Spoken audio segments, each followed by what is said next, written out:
نحمده ونصلي على رسوله الكريم اما بعد فاعوذ بالله من الشيطان الرجيم بسم الله الرحمن الرحيم رب اشرح لي صدري ويسر لي امري واحلل عقدة من لساني يفقهوا قولي۔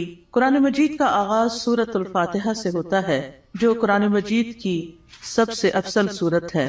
نبی صلی اللہ علیہ وسلم کسی سفر میں تھے تو ایک آدمی آپ کے پاس اترا۔ وہ کہتا ہے کہ نبی صلی اللہ علیہ وسلم نے اس کی طرف متوجہ ہو کر فرمایا، کیا میں تمہیں قرآن کے افضل حصے کے بارے میں نہ بتاؤں؟ پھر آپ صلی اللہ علیہ وسلم نے اس پر الحمدللہ رب العالمین کی تلاوت کی۔ سورۃ الفاتحہ ایک بے مثال سورت ہے۔ رسول اللہ صلی اللہ علیہ وسلم نے فرمایا، اللہ عز و جل نے ام القرآن فاتحہ جیسی سورت نہ تو تورات میں نازل فرمائی اور نہ ہی انجیل میں، اور یہی سبع مثانی ہے، اور اللہ تعالیٰ فرماتے ہیں کہ یہی سورت میرے اور میرے بندے کے درمیان تقسیم شدہ ہے، اور میرے بندے کو وہی ملے گا جو وہ مانگے گا۔ اعوذ باللہ من الشیطان الرجیم بسم اللہ الرحمن الرحیم۔ اللہ کے نام سے ابتدا جو بہت مہربان نہایت رحم فرمانے والا ہے۔ قرآن مجید کی جب ابتدا کی جاتی ہے، آغاز کیا جاتا ہے، تو سب سے پہلے تعوذ پڑھا جاتا ہے کہ میں اپنے آپ کو اللہ کی پناہ میں دیتی ہوں شیطان مردود سے بچنے کے لیے۔ شیطان مردود کبھی بھی نہیں چاہتا کہ انسان سیدھے راستے کی طرف چلے، اور قرآن کا راستہ ہی سیدھا راستہ ہے۔ نبی صلی اللہ علیہ وسلم کا دیا ہوا راستہ ہی دراصل سیدھا راستہ ہے، لیکن شیطان کبھی بھی یہ نہیں چاہتا کہ ہم اس قرآن سے ہدایت پائیں۔ اسی طرح جب ہم اعوذ باللہ پڑھتے ہیں تو اس کا ایک صیغہ اعوذ بکلمات اللہ بھی ہے، یعنی ایک تو ہے اعوذ باللہ اور ایک ہے اعوذ بکلمات اللہ، کہ میں اللہ تعالیٰ کے سارے کلمات کے ساتھ اللہ کی پناہ میں اپنے آپ کو دیتی ہوں۔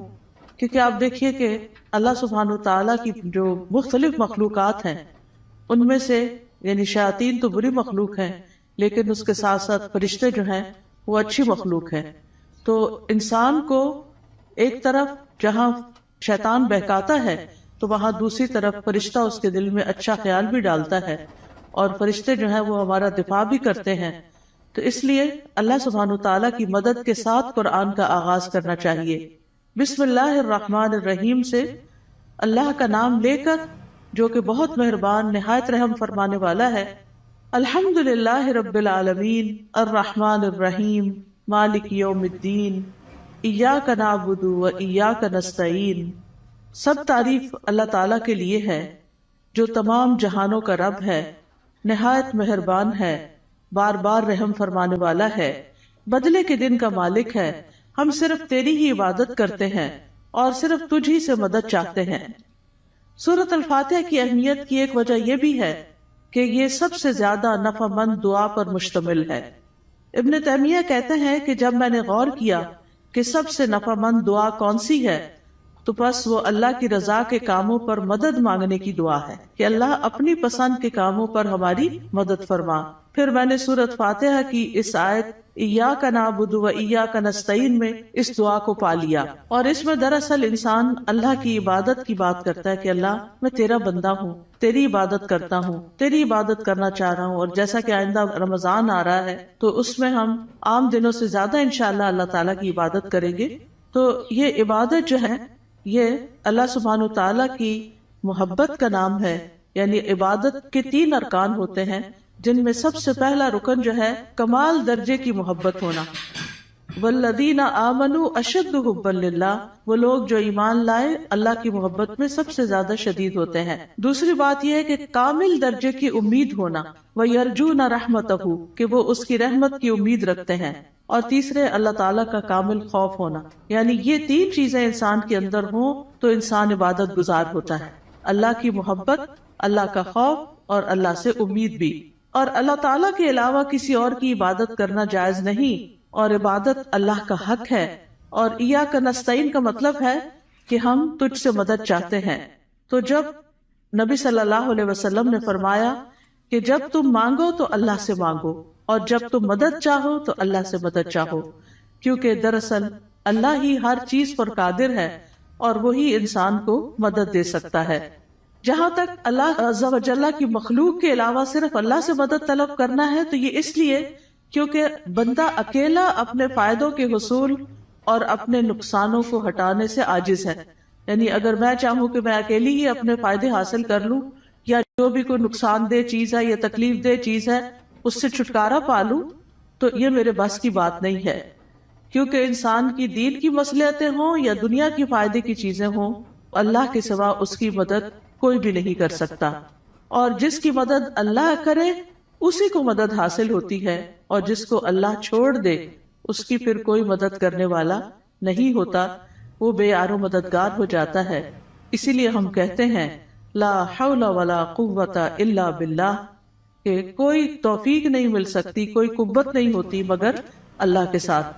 یعنی ہمارا حال بدل نہیں سکتا، یعنی حال سے بھی ہے، یعنی لا حول، حال کی کوئی تبدیلی نہیں ہو سکتی. ایک حال سے دوسرے حال میں ہم نہیں جا سکتے، اور ہمارے اندر کوئی قوت بھی نہیں ہے مگر یہ کہ اللہ ہی کی دی ہوئی قوت اور اللہ ہی کی دی ہوئی طاقت سے انسان کے حالات تبدیل ہو سکتے ہیں. یعنی ہماری زندگیوں میں کئی مسائل ہوتے ہیں، کبھی بچوں کے مسائل، کبھی رشتہ داروں کے مسائل، کبھی اور مالی مسائل، یعنی کئی طرح کی چیزیں انسان کو پریشان کرتی رہتی ہیں.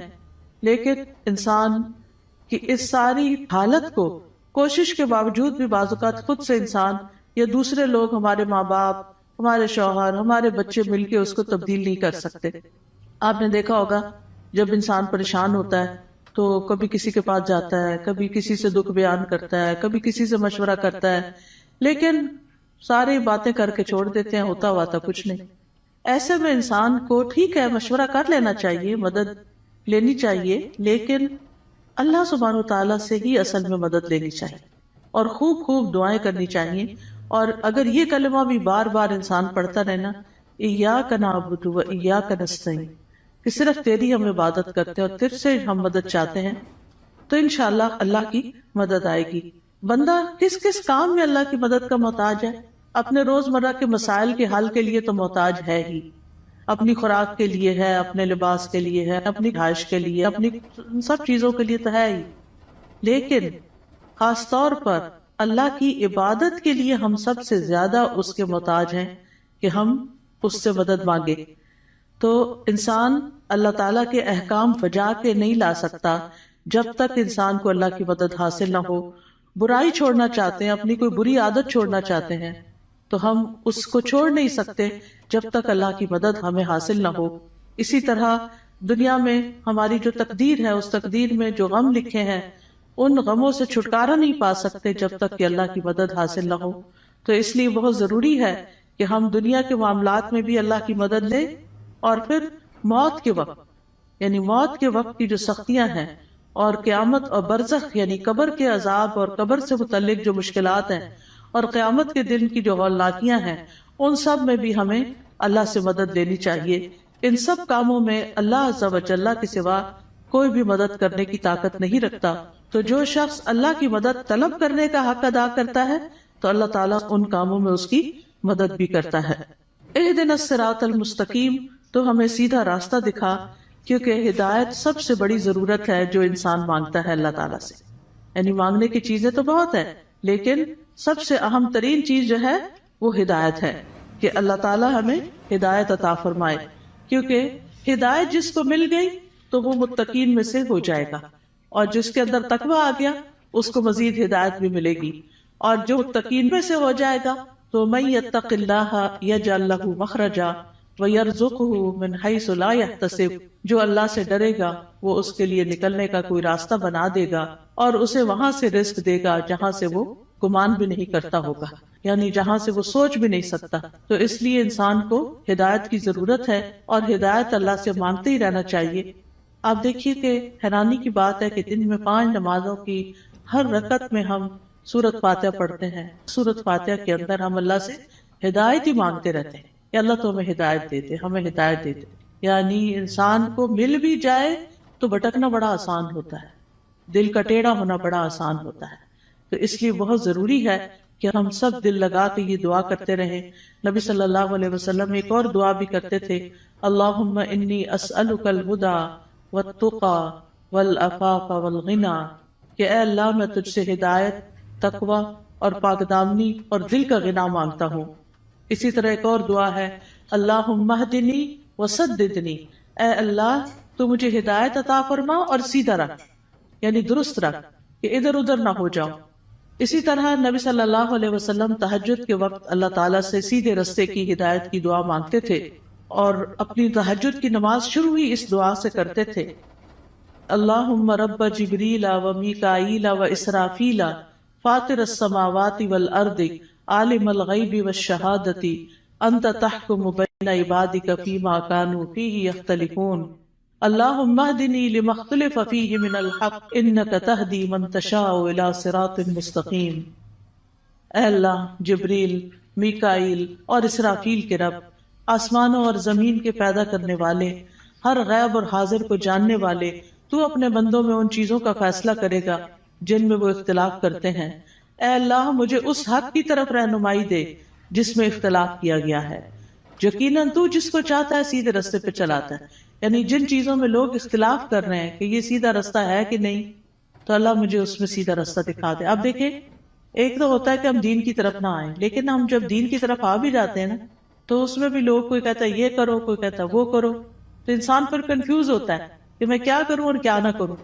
تو ایسے میں جہاں بھی اختلاف ہو، بہتر یہی ہے کہ انسان اللہ سے اس میں صحیح رہنمائی کی دعا مانگے۔ یعنی دو لوگوں کے بیچ میں کوئی مس انڈرسٹینڈنگ، کوئی اختلاف ہو جاتا ہے، ہر انسان کیا سمجھتا ہے، میں ٹھیک ہوں، اور وہ اپنا نقطہ نظر جو ہے یا اپنا پوائنٹ آف ویو جو ہے وہ بہت شدت کے ساتھ بیان کرتا ہے، لیکن اصل بات یہ ہے کہ انسان اللہ سبحانہ تعالیٰ سے جب مدد مانگتا ہے کہ اللہ اس اختلاف میں مجھے ہدایت دے، تو ہی سیدھے رستے پر ہوتا ہے۔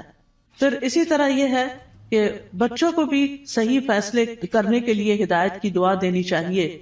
عبد الحمید بن سلمہ کہتے ہیں کہ ان کے والدین ان کے متعلق اپنا مقدمہ لے کر نبی صلی اللہ علیہ وسلم کی خدمت میں حاضر ہوئے۔ میرے والدین میں سے ایک مسلمان تھا، دوسرا نہیں تھا، کافر تھا۔ نبی صلی اللہ علیہ وسلم نے بچے کو اختیار دیا تو وہ ان دونوں میں سے جو کافر تھا اس کی طرف متوجہ ہو گیا۔ تو آپ کو فکر لگی کہ یہ اگر کافر لے جائے گا تو بچے کو کافر بنا دے گا۔ تو آپ صلی اللہ علیہ وسلم نے اسی وقت دعا کی، اللہم اہدہ، اللہ اس کو ہدایت دے دے۔ تو وہ مسلمان کی طرف متوجہ ہو گیا۔ تو پھر آپ نے فیصلہ اس کے حق میں کیا، کیونکہ آپ خود سے نہیں اس بچے کو کہہ سکتے تھے یا خود سے دے نہیں سکتے تھے، وہ بچے کی چوائس پر تھا کہ وہ کدھر جانا چاہتا ہے۔ تو آپ نے اس کے لیے دعا شروع کر دی۔ اس سے پتہ چلتا ہے کہ زندگی کے چھوٹے چھوٹے معاملات میں آپ لوگوں کی فکر کتنی کرتے تھے، ان کے لیے دعائیں کیسی کرتے تھے، اور سب سے زیادہ تو ان کی ہدایت اور ان کی آخرت کی فکر۔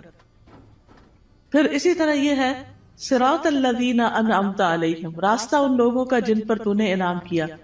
یعنی ہم سیدھا راستہ تو مانگتے ہیں، لیکن ہمیں یہ نہیں پتا کہ وہ کیسے پتا چلے گا، کون سا ہمارے لیے نمونہ ہے، کن لوگوں کو ہم فالو کریں۔ کیونکہ پڑھی ہوئی چیزیں، سنی ہوئی چیزیں انسان جب کرنے لگتا ہے تو طریقہ فرق ہو جاتا ہے، لیکن جب کسی کو کرتے ہوئے دیکھتا ہے تو آسانی ہو جاتی ہے۔ اس کی مثال ایسے ہی ہے کہ جیسے آپ اگر کسی سے ریسیپی پوچھتے ہیں کہ میں یہ فلاں چیز کیسے بناؤں، تو آپ نے دیکھا ہوگا جیسے آلو گوشت ہے مثال کے طور، تو ہر گھر کے بنانے کا طریقہ فرق، اور ہر ایک ٹائم بھی فرق لیتا ہے۔ کوئی جلدی سے بنا کے رکھ دیتا ہے، کوئی آہستہ آہستہ بناتا ہے، کوئی ایک طریقے سے، کوئی دوسرے طریقے سے۔ تو اب اگر آپ صرف ریسیپی پوچھیں گے تو ہو سکتا ہے کوئی چیز مس ہی کر دے اس میں سے۔ تو جب آپ کسی کو بناتے ہوئے دیکھیں گے، صرف ایک دفعہ دیکھنے کی ضرورت ہے، تو آپ کو بہت آسان ہو جائے گا وہ کام کرنا۔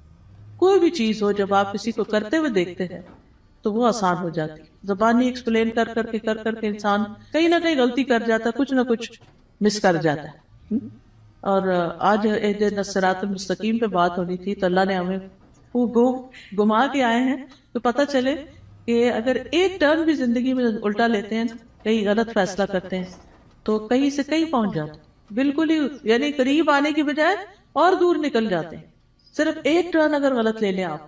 تو اسی طرح زندگی میں ہم صحیح جا رہے ہوتے ہیں، کہیں کوئی بیچ میں آ کے ہمیں کوئی غلط بات بتا دیتا ہے، ہم اس کے پیچھے لگ جاتے ہیں، اصل راستے کو چھوڑ کے چل بھائی وہ کہیں سے کہیں پہنچ گئے، تو وہ اللہ سے تو دور کر دیتا ہے نا انسان کو۔ تو اس لیے ہمیں یہ کہا گیا ہے کہ ان لوگوں کا راستہ مانگو جو ہدایت پر تھے، اور وہ کون تھے؟ انبیاء تھے، صدیقین تھے، شہداء تھے، صالحین تھے، نیک لوگ تھے، صحابہ کرام تھے، تابعین تھے، تبع تابعین تھے، جن کو آپ صلی اللہ علیہ وسلم نے خیر القرون میں سے قرار دیا. تو کتنا ضروری ہے کہ ہم ان لوگوں کی زندگیوں کے بارے میں پڑھیں، وہ کیا کرتے تھے. ہم آج کے لوگوں کو رول ماڈل بنا لیتے ہیں، وہ بیچارے تو خود بعض اوقات نہیں سمجھتے کہ انہیں کیا کرنا چاہیے. تو اصل رول ماڈل جو ہیں ہمارے وہ صحابہ کرام ہیں، صحابیات ہیں، کہ انہوں نے نمازیں کیسے پڑھی، ان کے روزے تہجد کیسے تھے، ان کا صدقہ خیرات کیسا تھا، ان کے لوگوں سے معاملات کیسے تھے، ان کی خوشی اور ناراضگی کیسی تھی.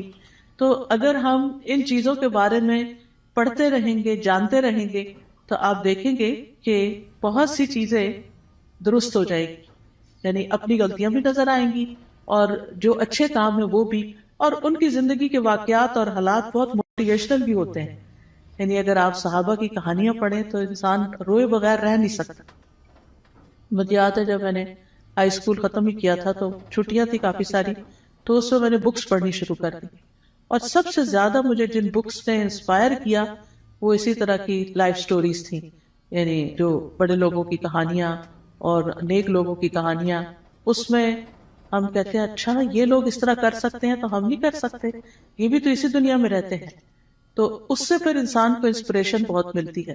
تو یہاں بھی اللہ تعالیٰ نے جو سیدھا رستہ بتایا ہے وہ ان لوگوں کا رستہ اختیار کرنے کے لیے کہا ہے کہ جن پر اللہ نے انعام کیا، ان کا نہیں جن پر اللہ تعالیٰ غضبناک ہوا، اور نہ ان کا جو بھٹکے ہوئے ہیں. پھر ہے سورۃ البقرہ. سورۃ البقرہ جو ہے وہ قرآن کی کوہان ہے. نبی صلی اللہ علیہ وسلم نے فرمایا ہر چیز کی ایک کوہان ہوتی ہے، یعنی اونچا حصہ ہم، اور قرآن کی کوہان سورۃ البقرہ ہے. اور جب شیطان سورۃ البقرہ کی تلاوت سنتا ہے تو وہ اس گھر سے نکل جاتا ہے جس میں سورۃ البقرہ کی تلاوت کی جا رہی ہو. اس کو پڑھنا باعث برکت ہے اور اس کو چھوڑنا باعث حسرت ہے. رسول اللہ صلی اللہ علیہ وسلم نے فرمایا سورۃ البقرہ پڑھا کرو، کیونکہ اس کا پڑھنا باعث برکت ہے، چھوڑنا باعث حسرت ہے، اور اس کے پڑھنے والے پر جادوگر قدرت نہیں پا سکتے. یعنی ایسے لوگ جادو سے محفوظ رہتے ہیں جو سورۃ البقرہ پڑھتے رہتے ہیں. اب اس کا طریقہ کیا ہے؟ کیونکہ لوگ پوچھتے ہیں کہ اچھا پھر کیسے پڑھیں.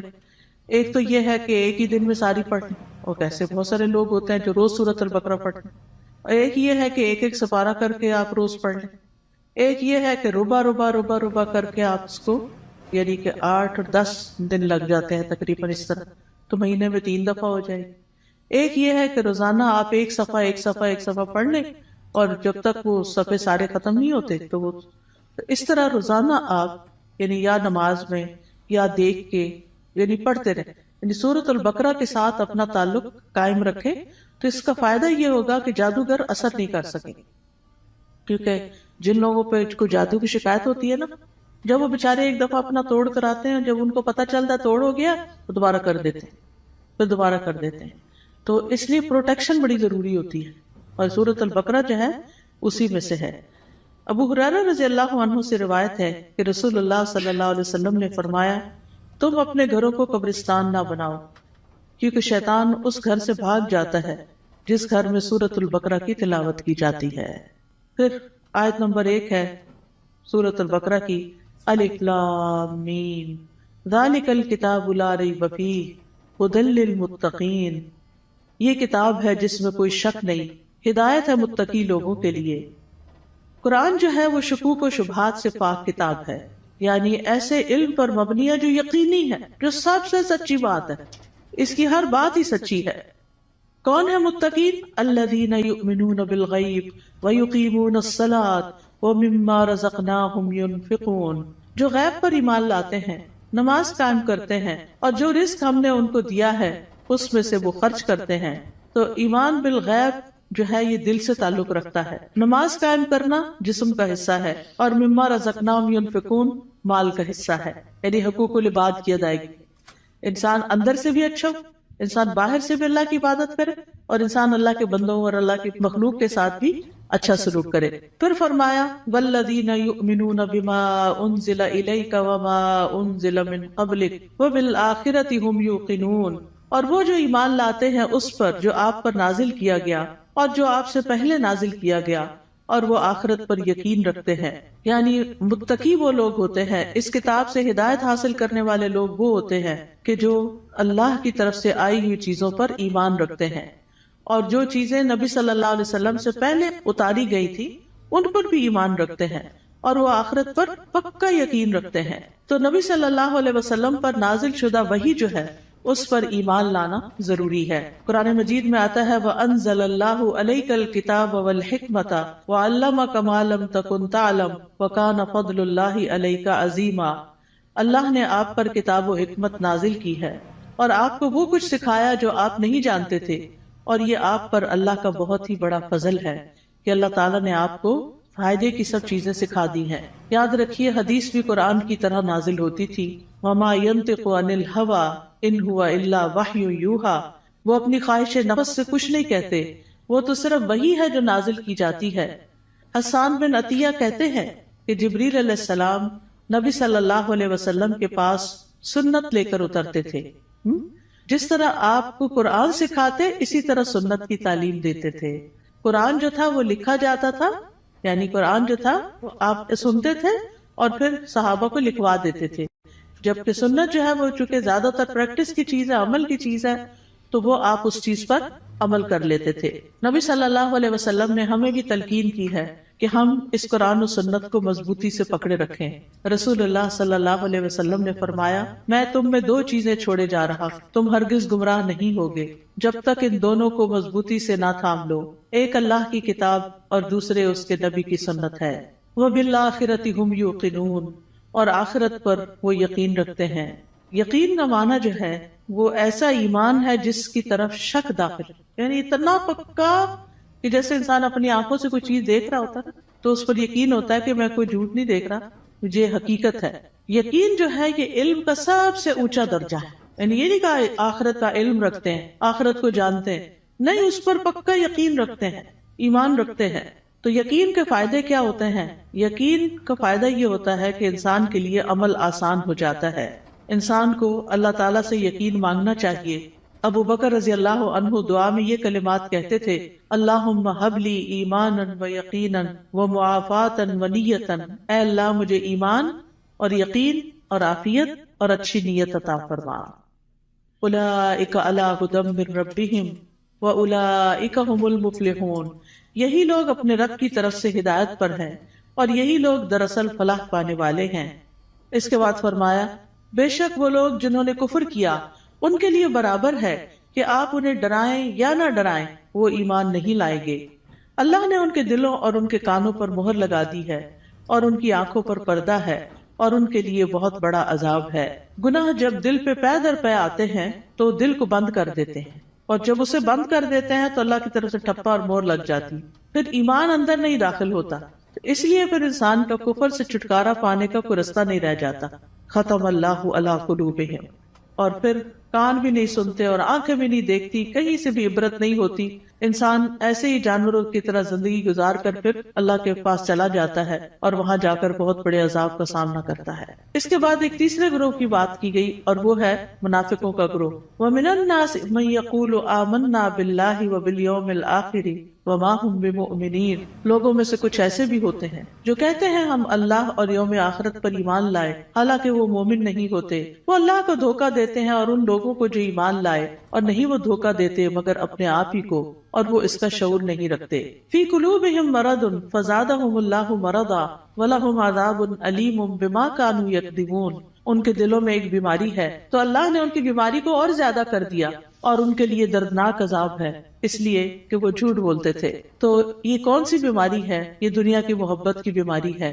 اس وجہ سے وہ اللہ سبحانہ و تعالیٰ کی عبادت نہیں کرتے، اسی وجہ سے وہ آخرت کی فکر نہیں کرتے، اسی وجہ سے وہ نبی صلی اللہ علیہ وسلم کی سنت کو کوئی اہمیت نہیں دیتے. کیونکہ جب دل دنیا کی طرف جھک جاتا ہے اور اس کے اندر بڑھتا چلا جاتا ہے، جو دنیا میں ہی سکون پاتا ہے، دنیا سے محبت کرتا ہے، وہ دل پھر آخرت سے غافل ہو جاتا ہے. اور جب آخرت سے غافل ہو جاتا ہے تو پھر اللہ سبحانہ و تعالیٰ ایسے بندے کو اس کے نفس کے حوالے کر دیتے ہیں اور پھر آخرت میں اس کے لیے دردناک عذاب ہے. اور جب ان سے کہا جاتا ہے کہ زمین میں فساد نہ کرو تو وہ کہتے ہیں کہ ہم تو اصلاح کرنے والے ہیں. خبردار، بے شک وہی لوگ فساد کرنے والے ہیں لیکن وہ شعور نہیں رکھتے. اور جب ان سے کہا جاتا ہے ایمان لاؤ جس طرح لوگ ایمان لائے، تو کہتے ہیں کیا ہم ایمان لائیں جس طرح بے وقوف ایمان لائے ہیں؟ خبردار، یقیناً وہ خود ہی بے وقوف ہیں لیکن وہ جانتے نہیں ہیں. اور جب ان لوگوں سے ملتے ہیں جو ایمان لائے تو کہتے ہیں ہم ایمان لائے، اور جب اپنے شیطانوں کے پاس تنہا ہوتے ہیں تو کہتے ہیں یقیناً ہم تو تمہارے ساتھ ہیں، ہم تو صرف مذاق کرنے والے ہیں. یعنی ایسے لوگ ہر ایک سے بنا کے رکھنے کی فکر کرتے ہیں اور کسی کو اس لیے ناراض نہیں کرنا چاہتے کہ ان سے پھر کوئی دنیا کا نقصان نہ ہو جائے. لیکن حقیقت یہ ہے کہ یہ لوگ دین کا مذاق اڑاتے ہیں اور دین کے ساتھ نان سیریس رویہ اختیار کرتے ہیں. تو اس لیے اللہ یستہزئ بہم، جیسے یہ عمل کرتے ہیں ویسی ہی ان کی جزا ہے. اللہ بھی ان سے مذاق کرتا ہے اور انہیں ان کی سرکشی میں مہلت دیے جا رہا ہے تو وہ بھٹکتے پھرتے ہیں. یعنی اللہ سبحانہ وتعالی کا ان کے ساتھ استہزاء یہ ہے کہ وہ ان کے بدبختی کے اعمال اور خبیث حالات کو ان کے سامنے مزین کر دیتا ہے. یعنی انہیں اپنی برائیاں جو ہیں وہ اچھی لگنے لگتی ہیں، جیسے جھوٹ بولنا، دھوکہ دینا، کہنا یہ تو سمارٹنس ہے، دیکھو میں نے فلاں کو کیسے بیوقوف بنایا، اور پھر تنہائی میں بیٹھ کے اس پہ ہنستے ہیں. تو یہ چیزیں جو ہیں یہ انسان کے اپنے ہی لیے نقصان دہ ہوتی ہیں. اولئک الذین اشتروا الضلالۃ بالہدی فما ربحت تجارتهم وما كانوا مهتدین. یہی وہ لوگ ہیں جنہوں نے ہدایت کے بدلے گمراہی خرید لی، تو نہ ان کی تجارت ہی فائدہ مند ہوئی اور نہ ہی وہ ہدایت پانے والے تھے. ان کی مثال اس شخص کی طرح ہے جس نے آگ جلائی، تو جب آگ نے اس ماحول کو روشن کر دیا اللہ ان کا نور لے گیا اور انہیں اندھیروں میں چھوڑ دیا، وہ دیکھ نہیں پاتے. یعنی ان کے دل کا نور ختم ہو گیا ان کے اپنے اعمال کی وجہ سے. یعنی یہ ان لوگوں کے بارے میں بات کی گئی ہے کہ جو دعویٰ تو کرتے ہیں کہ ہم ایمان لائے اور اس سے دنیا میں کچھ نہ کچھ فائدہ اٹھاتے ہیں کہ وہ مسلمان ظاہر ہوتے ہیں تو مسلمانوں کو جو بینیفٹس ہوتے ہیں یہ ان کے شیلٹر میں آ جاتے ہیں. لیکن یہ ہے کہ دنیا میں تھوڑی سی روشنی ان کو مل گئی مگر آخرت میں تو سخت اندھیرا چھا جائے گا اور ان کو سخت عذاب پہنچے گا. پھر اسی طرح یہ ہے کہ دنیا میں کفر جو ہے وہ روشنی چھپا دیتا ہے اور ان کے پردے چاک ہو جاتے ہیں، جو ان کی منافقت ظاہر ہو جاتی ہے تو وہ اس سے اندھیرے ان کے کھل کے سامنے آ جاتے ہیں کہ ان کے دلوں کے اندر کیا ہے. پھر اسی طرح ان کے بارے میں فرمایا سم بکم عمی فہم لا یرجعون، بہرے ہیں، گنگے ہیں، اندھے ہیں، پس وہ نہیں لوٹتے، یعنی ہدایت کی طرف واپس نہیں آتے. یا ان کی مثال آسمان سے اترنے والی زوردار بارش کی طرح ہے جس میں اندھیرے ہیں اور گرج ہے اور چمک ہے. وہ کڑکنے والی بجلیوں اور موت کے ڈر سے اپنی انگلیاں اپنے کانوں میں ڈال لیتے ہیں اور اللہ کافروں کو گھیرنے والا ہے. قریب ہے کہ بجلی ان کی آنکھوں کی روشنی لے جائے، جب بھی وہ ان کے لیے روشنی کرتی ہے تو وہ اس میں چل پڑتے ہیں، اور جب ان پر اندھیرا چھا جاتا ہے تو وہ کھڑے رہ جاتے ہیں. اور اگر اللہ چاہتا تو ان کی سماعت اور ان کی بصارت کو لے جاتا، بے شک اللہ خوب قدرت رکھنے والا ہے. اور یہ حقیقت ہے کہ اللہ سبحانہ تعالیٰ ہر چیز پر پورا قادر ہے اور ان منافقین پر بھی پوری طرح قادر ہے، اور اللہ تعالیٰ اسباب کے بغیر بھی ان کی سماعت اور بصارت کو ختم کر سکتا ہے. ہم سب کو اپنے لیے دعا کرنی چاہیے کہ اللہ تعالیٰ ہماری آنکھوں، ہمارے کانوں، ہمارے دل کو سلامت رکھ کہ ہم اس سے ہدایت پاتے رہیں. سنن ترمذی میں ایک دعا آئی ہے بڑی خوبصورت، وَمَتِّعْنَا بِأَسْمَاعِنَا وَأَبْصَارِنَا وَقُوَّاتِنَا أَبَدًا مَا أَحْيَيْتَنَا وَاجْعَلْهُ الْوَارِثَ مِنَّا، کہ اللہ ہمیں ہماری سماعت، ہماری بصارت، ہماری قوت سے فائدہ پہنچا اور اسے ہمارا وارث بنا دے. پھر اس کے بعد اگلا رکوع شروع ہوتا ہے، یا ایھا الناس اعبدوا ربکم الذی خلقکم والذین من قبلکم لعلکم تتقون. اے لوگوں اپنے رب کی عبادت کرو، الذی خلقکم جس نے تمہیں پیدا کیا، اور ان لوگوں کو بھی جو تم سے پہلے تھے، تاکہ تم بچ جاؤ، یعنی برے عذاب سے بچ جاؤ. تو عبادت کی بات پہلے بھی ہو چکی کہ ہمیں اللہ نے اپنی عبادت کے لیے پیدا کیا ہے، اور عبادت میں انسان کو اللہ تعالیٰ سے شدید محبت بھی کرنی ہوتی ہے اور اس سے ڈرنا بھی ہوتا ہے اور اس سے امید بھی رکھنی ہوتی ہے. پھر فرمایا الذی جعل لکم الارض فراشا والسماء بناء وانزل من السماء ماء فاخرج به من الثمرات رزقا لکم فلا تجعلوا للہ اندادا وانتم تعلمون. وہ جس نے تمہارے لیے زمین کو فرش اور آسمان کو چھت بنایا اور آسمان سے پانی نازل کیا اور اس پانی سے تمہارے لیے پھل بطور رزق پیدا کیے، بس تم اللہ کے ساتھ کسی کو شریک نہ ٹھہراؤ حالانکہ تم جانتے ہو. اور اگر تمہیں اس قرآن میں شک ہے جو ہم نے اپنے بندے محمد پر نازل کیا صلی اللہ علیہ وسلم، تو اسی طرح کی ایک صورت تم بھی بنا لاؤ، اور اللہ کے سوا اپنے گواہوں یعنی مددگاروں کو بھی بلا لو اگر تم سچے ہو۔ فَإِن لَّمْ تَفْعَلُوا وَلَن تَفْعَلُوا فَاتَّقُوا النَّارَ الَّتِي وَقُودُهَا النَّاسُ وَالْحِجَارَةُ أُعِدَّتْ لِلْكَافِرِينَ، پھر اگر تم نے ایسا نہ کیا اور تم ہرگز نہ کر سکو گے تو بچو اس آگ سے جس کا ایندھن انسان اور پتھر ہے، جو کافروں کے لیے تیار کی گئی ہے، اور خوشخبری دے دیجئے ان لوگوں کو جو ایمان لائے اور انہوں نے نیک عمل کیے۔ تو خوشخبریاں کس کے لیے ہیں؟ گڈ نیوز کس کے لیے ہیں؟ جو ایمان لا کر اچھے کام کرتا ہو، کہ ان کے لیے ایسے باغات ہیں جن کے نیچے نہریں بہتی ہیں، جب انہیں ان باغوں میں سے کسی قسم کا پھل کھانے کو دیا جائے گا تو وہ کہیں گے یہ تو وہی ہے جو اس سے پہلے بھی ہم دیے گئے، اور انہیں اس سے ملتے جلتے پھل دیے جائیں گے۔ وہاں ان کے لیے پاک صاف بیویاں ہوگی، اور وہ ان باغات میں ہمیشہ رہنے والے ہیں، ہمیشہ کے لیے۔ یہ کتنی بہترین جزا ہے جو نیک عمل کرنے والوں کی ہے۔ معاذ بن جبل رضی اللہ عنہ کہتے ہیں کہ نیک عمل وہ ہوتا ہے جس میں 4 چیزیں ہوں۔ نمبر 1 علم کے ساتھ ہو کیا۔ نمبر 2 اچھی نیت ہو، کرنے کی نیت بھی اچھی ہونی چاہیے۔ نمبر 3 صبر کے ساتھ کرنا چاہیے، اور نمبر 4 اخلاص کے ساتھ کرنا چاہیے۔ تو جس عمل میں یہ سب چیزیں ہوں، صبر بھی ہو، نیت اچھی ہو، عمل انسان کا جو ہے وہ علم کے مطابق ہو، تو وہی شخص جو ہے وہ نیک ہے۔ وَأُتُوا بِهِ مُتَشَابِهًا، اور وہ جنت میں ملتے جلتے پھل دیے جائیں گے، یعنی جنت کے پھل اگرچہ ایک دوسرے سے ملتے جلتے ہوں گے لیکن ان کا ذائقہ بڑا مختلف ہوگا۔ جیسے آم ہے تو آموں سے ملتے جلتے بظاہر دیکھنے میں، یعنی ایسے ورائٹی کی انتہا ہے نا، کہ آپ نے کبھی نوٹ کیا ہوگا مثلاً آپ بعض اوقات 2 اورنجز کھاتے ہیں، کیا دونوں کا ذائقہ ایک ہوتا ہے؟ نہیں ہوتا ہے۔ اور اگر کس میں فرق ہو تو ان کی خوشبو، ان کا رنگ، ایون کلر بھی، کسی کا ریڈ ہوتا ہے، کسی کا یلو، کسی کا برائٹ یلو ہوتا ہے، کسی کا اورنجش ہوتا ہے، ان کی خوشبو، ان کی مٹھاس۔ اب وہ جنت میں ان کے سامنے پھل پڑے ہوئے ہیں، دیکھنے میں ایک جیسے لگ رہے ہیں، ایک کھائیں گے اور مزہ، ایک کھائیں گے اور مزہ، ایک کھائیں گے اور مزہ، کیونکہ اگر 2 پھل ایک جیسے بھی کھائیں گے تو وہ بور ہو جاتا ہے نا انسان۔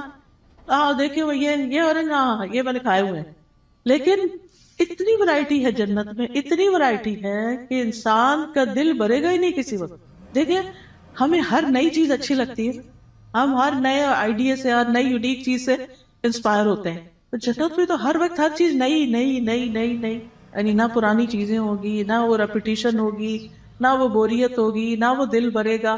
اب فیشن کیا ہے؟ ایک نیا آئیڈیا ہی ہوتا ہے نا، حالانکہ بعض اوقات اس میں بڑی تکلیف بھی ہوتی ہے، لیکن وہ نیا ہوتا ہے تو لوگوں کو اٹریکٹ کرتا ہے، یونیک، ان یوزول۔ تو وہ اتو بھی متشابہہ، دیکھنے میں وہ متشابہ ہے لیکن کھانے میں ان کا مزہ، جیسے ایک حدیث میں بھی آتا ہے کہ جنت کے جو ببول کا درخت ہوگا اس کے جو کانٹے ہوں گے، اس میں سے ایک کانٹے کے اندر 70,000 قسم کے پھل ہوں گے، یعنی اس کے اندر وہ رنگ ہوں گے اور اس کے ڈفرنٹ چیزیں ہوں گی، اور وہ جب ایک ایک چیز نکالتا جائے گا انسان تو different colour, different test, different خوشبو، ایکسپلور ہی کرتا جائے گا، ایکسپلور ہی کرتا جائے گا۔ اسی لیے خالدین فی، رہنا ہی رہنا ہے، کوئی موت نہیں ہے وہاں، جنت میں موت نہیں ہے، جہنم میں بھی موت نہیں ہو۔ اس لیے انسان کو جنت کا شوق لگ جانا چاہیے اور اس کے لیے کوشش کرنی چاہیے، اس کے لیے تڑپنا چاہیے، اور اس کے لیے ہر وہ کام کر لینا چاہیے جس سے بس ایک دم اندر چلے جائیں، چاہے وہ اچھی عبادت کر کے، چاہے وہ بندوں کی خدمت کر کے، یعنی جو کام پتہ چلے نا یہ جنت میں لے جانے والا، تو انسان کو اس کا حریص ہو جانا چاہیے۔ ٹھیک ہے ہم کمزور انسان ہیں، نہ ہمارے پاس اتنی ہمت ہے زیادہ، نہ مال ہے زیادہ، لیکن کچھ نہ کچھ تو کرتے چلے جائیں تاکہ ایک دن اللہ تعالیٰ کا دیدار بھی ہو، کیونکہ جنت عدن میں جو لوگ ہوں گے اللہ تعالیٰ کے دیدار میں انہیں کوئی رکاوٹ پیش نہیں آئے گی، اور اللہ تعالیٰ کے وہ بڑے پسندیدہ اور چوزن لوگ ہوں گے۔ لیکن اس کے لیے اللہ کے راستے میں جہاد کرنا، جد و جہد کرنا، نکلنا، اپنے کمفرٹ زون سے باہر نکلنا، اپنا مال خرچ کرنا، اپنی جان لگانا، یہ چیزیں ہیں جس سے انسان جنت کا سودا کرتا ہے۔ ان اللہ اشتری من المؤمنین انفسهم واموالهم بان لهم الجنہ، اللہ نے بے شک خرید لی مومنوں سے ان کی جانیں اور ان کے مال، کیونکہ ان کے لیے جنت ہے۔ تو جنت حاصل کرنے کے لیے انسان کو کچھ دینا پڑتا ہے، اور وہ یہی دنیا کا وقت ہے، تھوڑا سا، یہ چند سال ہے، پتہ نہیں کب تک زندہ ہے کب تک نہیں۔ تو اللہ تعالیٰ سے دعا ہے کہ وہ ہمیں نیک اعمال کرنے کی توفیق عطا فرمائے۔ پھر بے شک اللہ اس سے نہیں شرماتا کہ وہ مادہ مچھر یا اس سے اوپر کسی چیز کی مثال بیان کرے. پھر جو لوگ ایمان لائے ہیں وہ جانتے ہیں کہ وہ ان کے رب کی طرف سے سچ ہے، اور جن لوگوں نے انکار کیا وہ کہتے ہیں اس مثال سے اللہ کی کیا مراد ہے. اللہ اس سے اکثر لوگوں کو گمراہ کرتا ہے اور اسی سے بہت سے لوگوں کو ہدایت بخشتا ہے، اور اس مثال سے گمراہ کرتا بھی ہے تو صرف فاسقوں کو. یعنی اللہ تعالیٰ جن لوگوں کو گمراہ کرتا ہے وہ اس لیے نہیں کرتا کہ اللہ چاہتا ہے یہ گمراہ ہو جائے، نہیں، اصل میں ان کے اندر ایسی کوئی علت ہوتی ہے کہ جو اس بات کا سبب بن جاتی ہے کہ اللہ تعالیٰ پھر اس بندے کو ہدایت کی بجائے الٹے راستے پہ چلا دیتا ہے. جیسے سورۃ الصف میں آتا ہے فَلَمَّا زَاغُوا أَزَاغَ اللَّهُ قُلُوبَهُمْ وَاللَّهُ لَا يَهْدِي الْقَوْمَ الْفَاسِقِينَ. پھر جب وہ ٹیڑھے ہو گئے تو اللہ نے ان کے دل ٹیڑھے کر دی. انسان سیدھا راستہ چھوڑ کے ٹیڑھے پہ جاتا ہے تو پھر اللہ تعالیٰ اس کو اسی کے حوالے کر دیتا ہے، اور اللہ نافرمان لوگوں کو ہدایت نہیں دیتا.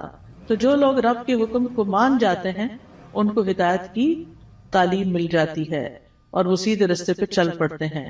اور پھر فاسق کون ہوتے ہیں؟ جو اللہ کے عہد کو اس کے مضبوط باندھنے کے بعد توڑ دیتے ہیں، اور جس چیز کا اللہ نے جوڑنے کا حکم دیا اس کو کاٹ ڈالتے ہیں، یعنی رشتہ داروں سے کاٹ لیتے ہیں اور زمین میں فساد کرتے ہیں. یہی لوگ دراصل نقصان اٹھانے والے ہیں. تم اللہ کا انکار کیسے کر سکتے ہو حالانکہ تم مردہ تھے، پھر اس نے تمہیں زندگی بخشی، پھر وہی تمہیں موت دے گا، پھر وہی تمہیں دوبارہ زندہ کرے گا، پھر اسی کی طرف تم لوٹائے جاؤ گے. واپسی کدھر ہے؟ اللہ ہی کی طرف ہے. اب یعنی کہ 2 مرحلے تو پورے ہو گئے. ایک مرحلہ تھا زندگی سے پہلے آنے کا، جب آدم علیہ السلام کی پشتوں سے اللہ نے سب کی روحیں پیدا کر دی. پھر اس کے بعد اس دنیا میں اب آ گئے، اب اس کے بعد موت ہے، پھر موت کے بعد پھر زندگی ہے جو ہمیشہ کی زندگی. هو الذی خلق لکم ما فی الارض جمیعا ثم استوى الی السماء فسواہن 7 سماوات وہو بکل شیء علیم. وہ اللہ ہی تو ہے جس نے وہ سب کچھ جو زمین میں ہے تمہارے لیے پیدا کیا، پھر وہ آسمانوں کی طرف متوجہ ہوا تو ان کو ٹھیک کر کے 7 آسمان بنا دیا، اور وہ ہر چیز کا خوب علم رکھنے والا ہے. یہ اللہ تعالیٰ کا ہم پر احسان ہے کہ اس نے ہمارے لیے فائدے کی چیزیں اور عبرت کے سامان زمین میں پیدا کیے، اور ہر وہ چیز جو اللہ نے بنائی وہ ہمارے استعمال کے لیے ہے. تو اللہ تعالیٰ سے دعا ہے کہ وہ ہمیں ان نعمتوں سے بھرپور فائدہ اٹھا کر اس کی اطاعت میں اپنی جان لگانے کی توفیق عطا فرمائے. وآخر دعوانا ان الحمد للہ رب العالمین.